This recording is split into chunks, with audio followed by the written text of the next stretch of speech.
Bishi, sa kusina, dalawa ang pwede mong gawin. Magluto ng totoo o magluto ng paandar lang. Ganyan din sa politika. May mga naglilingkod kasi mahal ang bayan. At meron namang marunong lang magpaawa sa kamera. Habang pinapalambot natin ang atay at baga, kwento ko sa'yo to. Alam mo ba? May isang kilalang opisyal na noon pa man ay palaging laman ng balita. Tahimik sa umpisa pero pag may hearing na, aba, parang bida sa pelikula. May pasigaw, may drama, may yes or no na tanong. Pero ang tanong, lahat ba ng tanong niya ay para sa katotohanan o para sa eksena lang? Parang ulam lang yan, Bishi. Yung isa may lasa kahit walang pampabango kasi totoo ang sangkap. Yung isa puro magic sarap at food color pero pag tinikman mo, ampaw, walang laman. Bishi, minsan sa panaginip, bumabalik ang mga taong matagal mo nang iniwan.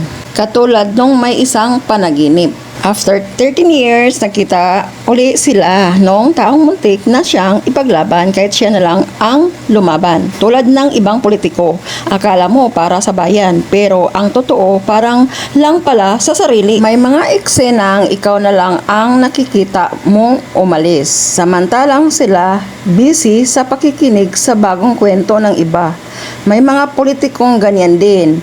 May naglabas ng katotohanan, may umalis sa sistema, may gustong magwasto. Pero ano ang ginawa ng iba? Nakikinig lang, pero hindi kumikilos. Kaya habang niluluto ko ang bupis, ito na-realize ko. Ang dalawang klase ng tao sa politika at sa buhay ay ganito.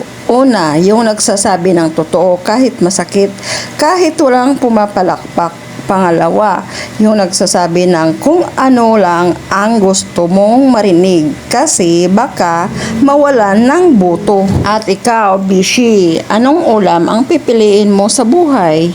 Yung may tunay na sangkap o yung puro pa showbiz lang? Kasi sa dulo ng lahat, hindi kamera ang huhusga, kundi konsensya. Alam mo, Bishi, may isa pa akong napansin sa mga taong bayan. Yung pag na-corner mo na, bigla na lang silang tatahimik. I invoke my right. Pero kapag sila ang nagtanong, halos ipako ka sa krus. Parang ulam na walang palaman. Maanghang sa labas pero puro hangin sa loob. Ewan ko ba, minsan naiisip ko kung ganito ang mga nakaupo sa pwesto, sino pa ba ang magtatanggol sa mga ordinaryong gaya natin? Yung mga napapasok sa kawali ng buhay araw-araw. Pero tunay na may malasakit. Hindi tulad ng iba dyan na kapag nasasakta na ang ego, hala, pabiktim agad. Bishi, hindi mo na ako maloko no. Pero kahit ganyan ang eksena sa itaas, tandaan mo to, tayo ang tunay na may kapangyarihan. Hindi lang tuwing eleksyon, kundi sa bawat araw na hindi tayo nagpapasilaw, hindi tayo nagpapabula, at lalo na hindi tayo bumabalik sa dating ulam na lasang panliling lang. Kaya habang hinahalo ko ang bupis, iniisip ko, ayaw ko na sa kanya, sa kanila, at sa kahit sino mang sinungaling. Kahit gaano pa sila ka-charming. Mas mahabang serving, parang extra rice ng katotohanan at blind item. Kita-kits sa susunod na kwento habang nagluluto.